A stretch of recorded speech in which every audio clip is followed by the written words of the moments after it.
Welcome to the Crack Podcast. Our focus today is grounded in a really popular way of looking at this stuff, the DISC model, but specifically through the lens of Thomas Erickson's work, the one with the colors. That's the one, the 4 colors. And our mission today really is to pull out kind of roadmap for communicating better. Right. We want to help you, our listener, move past that feeling of being, as the book title famously says, surrounded by idiots. Because, spoiler alert, they're not idiots, they just operate differently. Yeah. We're going to decode these 4 profiles: red, yellow, green, and blue. But hang on, before we even get into the colors themselves, there's this one core idea, this sort of fundamental principle we absolutely have to get straight first. It's the real hook. Okay, lay it on us. What's the hook? Communication. Yeah. It's never actually about what you mean to say. Never. It always lands based on the listener's terms. It gets filtered through their world, their biases, their experiences, how they're wired to hear things. Ah, okay, I see. So my brilliant intention means nothing if it doesn't get through their filter properly. Exactly, and that flips everything, doesn't it? It means you can't really control what they understand in the end.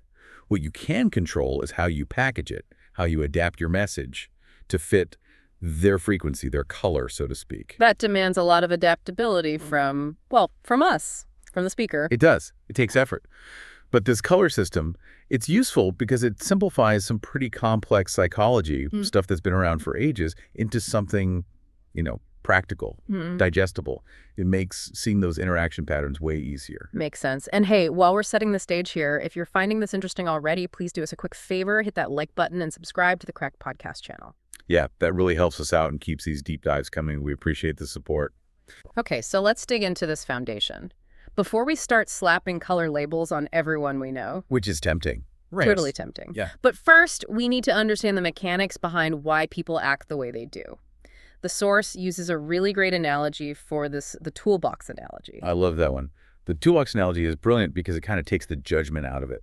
Think about your behaviors, how you react, how you communicate as tools in a toolbox. Okay, like hammers, screwdrivers. Exactly. You wouldn't use a hammer for a delicate screw, right? It's the wrong tool for the job. Yeah.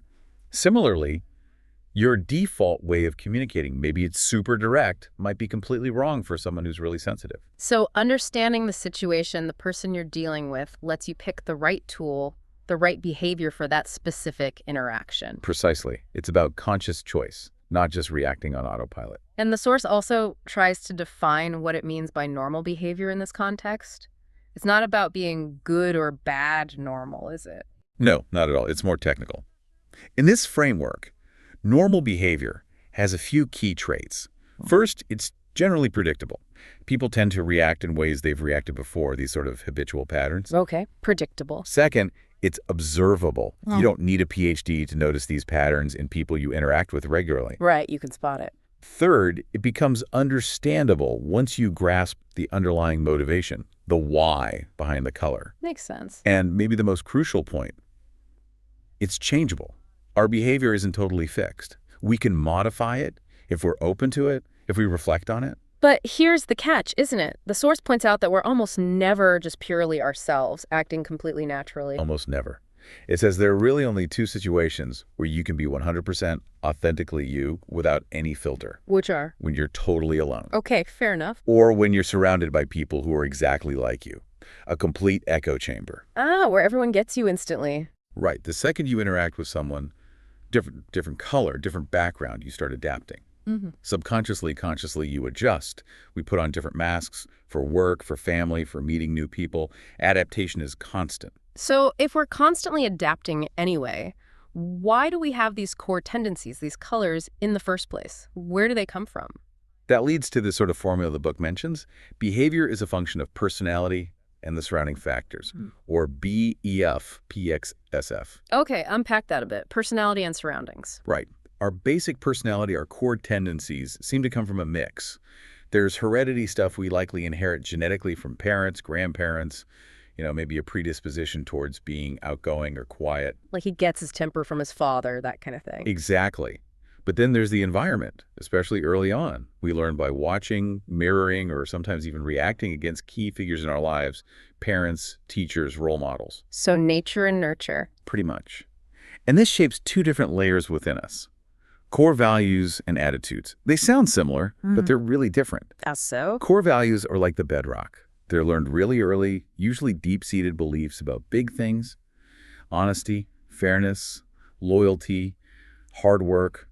They're very, very resistant to change. They feel fundamental to who you are. Okay, the really deep stuff. Yeah. Attitudes, though, they're more flexible. Their opinions form through your own specific experiences. Like, if you have a few terrible experiences with a certain airline, you develop a negative attitude towards flying with them. But a few good flights could change that attitude. Exactly.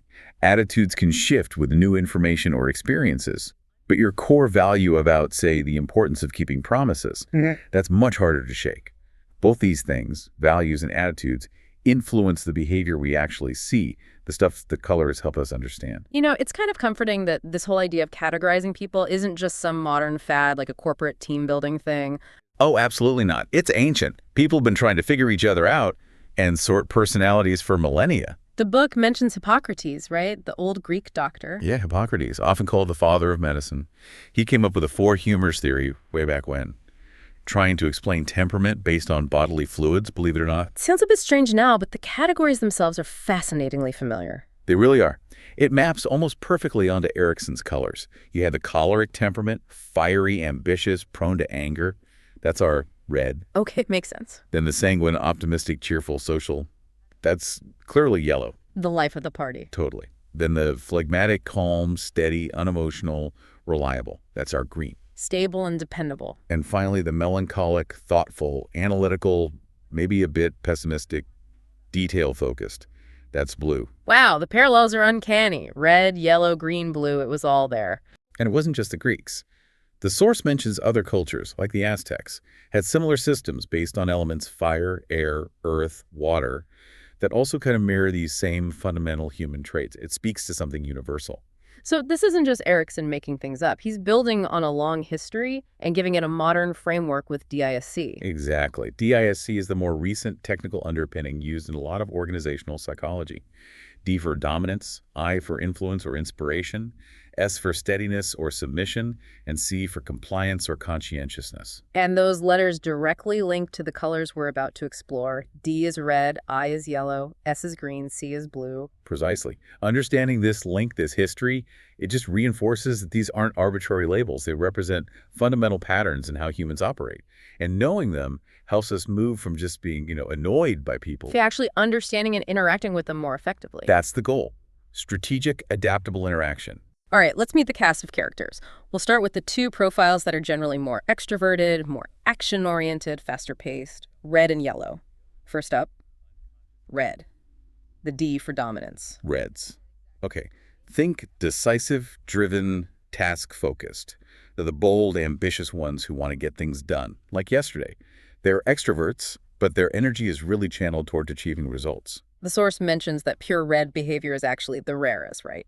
But they definitely make an impact. Oh, absolutely. Only about 5% of people strongly exhibit just one color, and red is the least common single color. But yeah, when a red is in the room, their presence is intense. We often assume reds are just after power, but the book suggests it's more nuanced. What really motivates them? It's less about power for power's sake and more about control over their own destiny, achieving goals. They thrive on challenges, big challenges. They often turn everything into a competition, even subconsciously.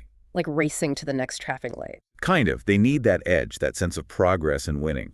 What they really crave is autonomy, the freedom to make decisions quickly and execute without getting bogged down in red tape or committees. Time is critical for them. Impatient is probably an understatement. Definitely. Slow processes, indecision, long meetings. These things drive reds absolutely crazy. Their internal motto is basically, let's go, let's go, let's go, and they expect everyone else to keep up. And that urgency comes through loud and clear in how they communicate. Blunt might be putting it mildly sometimes. It's very blunt, very direct.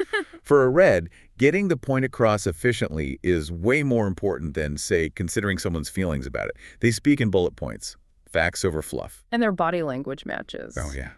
Powerful stuff. Direct eye contact, maybe even a little too direct. A firm handshake. They often lean forward, kind of invading your space to make sure they have your full attention, and they interrupt. Not necessarily to be rude, though. Not intentionally rude, usually. Their brain is just moving faster. They've already processed what you're saying and are ready for the next point, or they want to redirect the conversation to the core issue. Their voice is often louder, more commanding, too. So if you ask a red how the project is going, they don't want the story, they want the status. Exactly. Bottom line first. Give them the result, then maybe a brief explanation if they ask. Yeah. Start rambling, and you've lost them. You're wasting their precious time. But this intensity, this focus, it must have downsides in how they're perceived, weaknesses. Big time. They can easily come across as domineering, abrasive, pushy.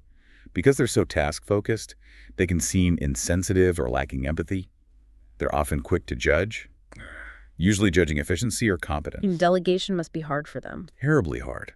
They struggle to let go of control because deep down they believe nobody can do it as fast or as well as they can. Their biggest stressor. Seeing mistakes, inefficiency, or being forced to slow down, that drives them nuts. The book gives some interesting examples, like Steve Jobs and Mother Teresa. Seems like an odd pairing. It highlights that red is about the drive, the determination, not the specific goal.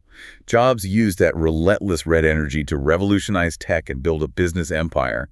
Mother Teresa used that same... And that fuels that infectious optimism, always seeing the bright side. Always. They focus on possibilities, on solutions. If there's a problem, their first instinct isn't to analyze it to death. It's to brainstorm exciting ways around it.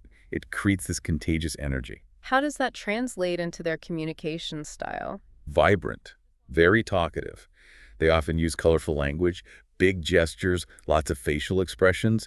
They're natural storytellers and can be incredibly persuasive because they connect on an emotional level. They're the ones who are physically expressive, leaning in, maybe touching your arm. Exactly. They're generally relaxed, affectionate, and like closer physical proximity than other types might.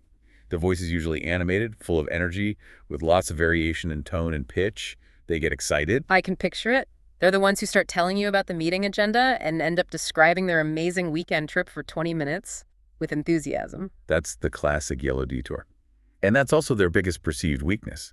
They can be highly distractible, jumping from one exciting idea to the next. Organization might not be their strong suit. Definitely not. Details, follow through, sticking to a rigid plan, those are challenges. And because they love to talk and share, they can sometimes dominate conversations, maybe seem a bit self-absorbed, though often unintentionally. What stresses out a yellow? Oh, being ignored is a big one. Feeling unheard or unappreciated. Skepticism really gets under their skin. Raining on their parade kills their energy. Rigid rules, bureaucracy, isolation. Anything that dampens their spirit or limits their freedom to connect and create. The examples given, Oprah Winfrey and Robin Williams, seem spot on. Perfect examples. Both embody that incredible ability to connect, inspire, and radiate positivity. They show how that yellow energy, that focus on relationships and optimism, can be incredibly powerful and influential. So red wants results fast. Yellow wants connection and excitement fast. Two very different flavors of extroversion. Exactly. Both driven, both outgoing, but motivated by completely different things. Okay, we've covered the fast movers. Now let's shift to the other side of the spectrum, the more introverted, process-oriented types, green and blue. Let's start with green, the S for steadiness or submission. The source says this is the most common type. Yes, greens are considered the most common profile, and they're often seen as the most balanced, the most, well, normal in the everyday sense. Think stability, support, relationships. They are calm, easygoing, and deeply value harmony. Their focus is on the group, the collective well-being. Absolutely. They are the quintessential team players. Excellent listeners, super dependable, incredibly loyal. A huge driving force for them is the desire to please others, to maintain peace and avoid conflict. So they're the glue that holds things together. That's a perfect way to put it. They provide continuity, predictability. In a chaotic world, the green is the steady hand. Their philosophy is genuinely keen before self. How do they usually communicate? Are they as loud as the reds or yellows? Oh, definitely not. Their communication is usually much softer, calmer. They often have a warm, gentle tone of voice, sometimes so quiet you actually have to lean in a bit to catch everything. And body language. Less dramatic. Much less. Slow, methodical movements, small, contained gestures. They often lean back in conversations, creating a bit more personal space, observing rather than dominating. It reflects their more reserved, thoughtful nature. That sounds lovely, very calming. But I can see how that could frustrate the faster types. Their strength wanting harmony can look like a weakness, right? It definitely can. Their biggest challenge, from an external perspective, is their resistance to change, especially rapid, poorly explained change. and their deep, deep avoidance of conflict. They can seem indecisive. Very much so. Yeah. Because they want everyone to be happy and agree. Making a decision that might upset someone is really hard for them. They need time to process, to understand the impact on the group, to feel secure about the path forward. Quick pivots are not their style unless the reason is crystal clear and beneficial for the team. Okay, let's talk about that metaphor the book uses. The 50-gallon beer barrel. That sounds ominous. It's such a critical insight for understanding greens. Because they hate conflict so much, they don't express negative emotions easily. Anger, frustration, disappointment, they suppress it. They push it down to keep the peace. They swallow it. They swallow it, exactly. They keep packing it into this metaphorical 50-gallon barrel inside them, putting on a brave face. But the barrel has a limit. And when it's full, Kaboom. ooh. The eventual outburst can be completely shocking, seemingly out of nowhere, and often way out of proportion to whatever tiny thing finally triggered it. It's all that suppressed emotion erupting at once. It can even manifest physically stress, illness from holding it all in. Wow. So how can you tell if a green is approaching that tipping point before the explosion? Are there signs? There are subtle signs, yeah. They might withdraw even more than usual, become quieter. Their normally warm responses might become short, clipped, purely functional. They might seem less engaged, less helpful. And what stresses them out enough to start filling that barrel? Anything that threatens their sense of security. Sudden, unexplained changes are huge stressors. Uncertainty, loose ends, unresolved conflicts. Being put in the spotlight unexpectedly, like being asked to give an impromptu speech, is terrifying for many greens. They need routine, predictability, and clear reasons for any disruption. Okay, that's the green. Now for the final color, blue. The C for compliance or conscientiousness, the analytical engine. Exactly. Blues are the analytical, detail-oriented, cautious introverts. Think melancholic temperament. Their world revolves around logic, facts, accuracy, and identifying potential risks. Their prime motivation is getting it right. Absolutely. Quality and accuracy are paramount. Their mantra could be, it doesn't matter if it's easier, it's still not right. They need things to be correct down to the last detail. So they're probably big fans of rules, procedures, documentation. Huge fans. Written proof is essential. Meticulous procedures give them comfort. Thorough preparation is non-negotiable because their biggest fear is making a mistake, being wrong, or looking foolish because they overlooked something. Their guiding philosophy. The devil is in the details. How does this intense focus on detail affect their communication? Are they chatty, like yellows? The polar opposite. Communication is often minimal, subdued, very controlled. They're excellent listeners because they're absorbing and analyzing information, but they tend to speak less. When they do speak, it's usually precise, logical, and based on facts they've verified. And decision-making must take a while. Oh, absolutely. They need to assess all the risks, gather all the data, consider every angle. A red might jump into the pool after checking the temperature. A blue needs to check the temperature, the pH balance, the structural integrity of the ladder, the weather forecast, and maybe read the pool maintenance manual first. Okay, I get the picture. That carefulness is a strength in some ways, but I bet it causes friction too. Definitely. Their perceived weaknesses are that they can come across as overly critical of themselves and others. They spot flaws instantly. They can seem distant or cold because they prioritize logic over emotion, and they really resist spontaneity. Unplanned events are stressful. And mistakes. They probably don't handle mistakes well. Others' mistakes, I mean. Not well at all. Errors are seen as failures of process, lack of care, or insufficient preparation. It violates their core need for accuracy. What stresses them most? Hasty decisions made without data, surprise situations they haven't prepared for, and definitely emotional overload. Big displays of feeling make them deeply uncomfortable. They tend to shut down. The examples here are classic logical thinkers. Bill Gates, Albert Einstein, even Mr. Spock from Star Trek. Perfect illustrations. They all embody that disciplined, analytical, systematic approach, valuing facts, logic, and precision above all else. You want a blue as your surgeon, your accountant, your quality control chief roles, where meticulousness is everything. Speed and charm, not so much their focus. Okay, so we've met the four colors: red, yellow, green, blue. But just knowing the labels isn't the point, right? The real power comes from using this knowledge. Exactly. This brings us to the practical application part. How do we adapt? how to use our own behavioral toolbox strategically. This is where emotional intelligence, or EQ, really comes in. And the book is pretty blunt. Adapting takes work. It takes energy. It absolutely does.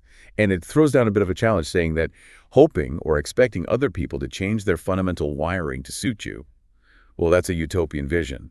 It's probably not going to happen. So the responsibility falls on us, on the person who understands the model. Pretty much. You're the one of the insight, so you're the one who needs to bridge the gap. Mm-hmm. Meet them on their terms. Okay, let's make this super practical. Say I need to communicate something important to someone I recognize as a red. How do I adjust my approach? With a red.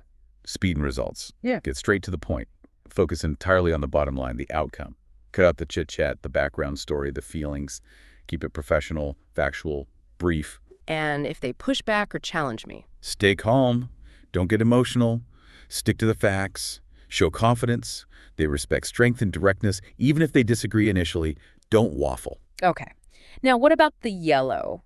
The bubbly, connection-driven one? Totally different approach. Start friendly. Create a positive, warm atmosphere. Acknowledge them personally. Let them talk a little. Build rapport. But, and this is crucial, have a clear agenda, maybe even written down. To keep them on track. Exactly. Yeah. Gently guide them back to the topic when they inevitably stray. Focus on the exciting possibilities, the positive outcomes.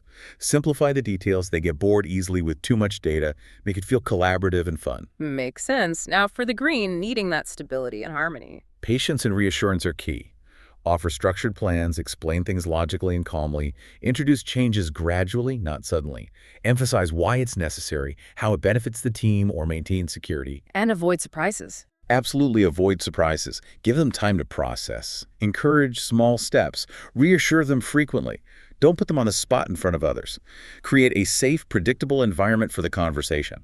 And finally, the analytical blue. How do we talk to them effectively? Facts, facts, and more facts. Be prepared. Do your homework. Anticipate their questions. Focus entirely on data, logic, accuracy in the process. Emphasize quality. No personal anecdotes or trying to bond emotionally? Probably best to avoid it. It could make them uncomfortable or suspicious. Stick to the objective information. Provide documentation if possible. If you claim something, be ready to back it up. Precision is key. If it's not documented, it might as well not exist for a blue. This adaptation sounds crucial, especially when things get tough, like giving difficult feedback. You can't just use a one-size-fits-all approach there either, can you? Absolutely not. The goal of feedback is improvement, right? But if the person shuts down or gets defensive because of how you delivered it, you've failed, regardless of your intention. You have to tailor it. Okay, let's run through the colors again for feedback. How do you give tough feedback to a red? Be direct. Be blunt. No sugarcoating. Use specific, concrete examples of the behavior and its impact on results or efficiency. Focus only on the facts, not on how it made people feel. And brace for impact. Brace for impact. They will likely push back, defend themselves, argue, stay calm, don't take it personally, reiterate the facts. And critically, at the end, ask them to summarize what they understood and what the agreed upon next steps are to ensure alignment. Okay, how about giving feedback to a yellow? They hate negativity. This requires careful handling. You must preserve the relationship. Start by affirming the relationship. Maybe mention things you appreciate about them. Have a clear agenda so they know what's coming. Give specific, concrete examples. Vague criticism crushes them. And focus on the behavior, not the person. Definitely. Reassure them again afterwards that you value them. And importantly, plan for follow-up conversations. One chat might not be enough for the change to stick with the yellow. They need reinforcement. Got it. Now, the sensitive green. How do you give them feedback without them retreating into their shell or filling up that beer barrel? Gently. Very gently. Again, use concrete examples, but focus on the impact of the behavior on the team, the harmony, or the process things they care about. Avoid making it personal about their character. Reassurance is key here, too. Paramount. Yeah. Reassure them that the feedback is about the specific action, not about them as a person. Emphasize that you value their contribution. They need to feel safe and supported throughout. Privacy is also crucial. Never give a green critical feedback publicly. And finally, giving feedback to the logical blue. Bring your evidence. Your feedback needs to be well-researched, specific, and factual. Vague complaints will be dismissed. Avoid emotional language or personal opinions. Stick to the data, the errors, the deviation from the standard. So no compliment sandwich. Praise, criticism, praise. Definitely not for a blue. They'll see right through it, Find it manipulative and focus on the perceived inaccuracy of the praise. Just state the facts clearly and logically, and always confirm any agreements or action plans in writing afterwards. They trust documentation. This really underscores why having a mix of these colors on a team or even in a family is so important. If everyone's the same, you've got blind spots. Massive blind spots. The book makes a strong case that an ideal, high-performing team needs all four colors.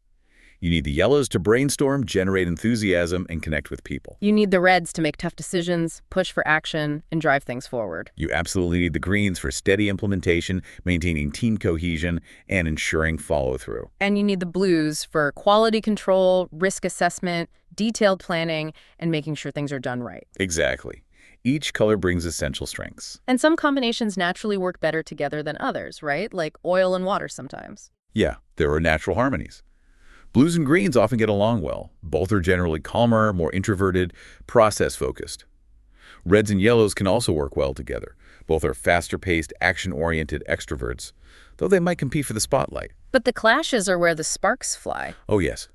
Red, fast, decisive, versus green, slow, consensus-driven, is a classic clash. The red gets frustrated by the green's perceived slowness. The green gets stressed by the red's pressure and lack of consideration for the team. And yellow versus blue. Another big one. Yeah. Yellow, spontaneous, optimistic, big picture, versus blue. Cautious, data-driven, detail-focused. The yellow thinks the blue is a pessimistic nitpicker. The blue thinks the yellow is flaky and unrealistic. So the solution isn't to avoid the clashes, but to be aware and adapt. Precisely. If you know you're a red dealing with a green, you consciously slow down, explain the why, and build consensus. If you're a yellow working with a blue, you prepare more, focus on facts, and try to stick to the plan. It's about bridging that gap. The book gives a really powerful example of this, that telecom company experiment, where they put people into teams based purely on their color. Yes, that experiment is incredibly telling. Yeah. They created 4 teams, one all red, one all yellow, one all green, one all blue, and gave them all the same complex problem to solve. And the results? Disaster, pretty much, for the homogeneous teams. The all-red team argued about who was in charge, rushed ahead without fully understanding the task, and made critical errors. What about the all-yellow team? Must have been fun, at least. Apparently, it was a great party, lots of energy, fantastic ideas brainstormed, but zero structure, zero focus, and no actual plan delivered. They ran out of time having fun. The all-blue team. They analyzed everything to death. They were quiet, methodical, identified every possible risk, but got so bogged down in details and paralysis by analysis that they couldn't agree on a solution or make a decision. And the all-green team? Harmonious. Very pleasant. But so conflict-avoidant and hesitant to step up that they couldn't reach consensus or commit to a course of action. Everyone was waiting for someone else to lead, politely. So none of the single-color teams succeeded? Not effectively. The ultimate takeaway from that, and really from this whole deep dive, is crystal clear. Diversity isn't just nice to have. It's essential for success. You need the different perspectives, the different strengths to cover all the bases. Exactly. Homogeneous teams amplify their shared weaknesses. Diverse teams, when managed well, leverage their complementary strengths. It's the only way to get a truly robust outcome. Wow, okay. That was a really comprehensive tour through the 4 colors and how they impact everything, from communication to teamwork. Let's try and boil down the absolute key takeaways for everyone listening. Sounds good. I think takeaway number 1 has to be that core principle we started with. Communication happens on the listener's terms. Always. Right.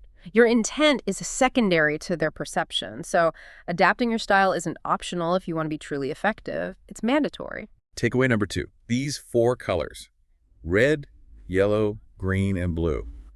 They're not perfect, they're simplifications, but they offer an incredibly useful shortcut.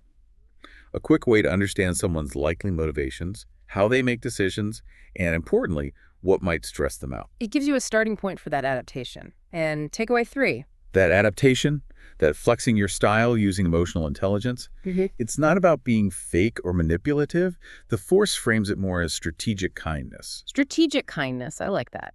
It's about choosing the right tool from your toolbox to make the interaction smoother, clearer, and less stressful for everyone involved, making sure your message actually lands. Precisely. Now, the source leaves us with a final thought, a sort of provocative question to mull over based on everything we've discussed. Yeah, it challenges you, the listener. Now that you understand these profiles, think about your own life. your close friends, your partner, your core social circle.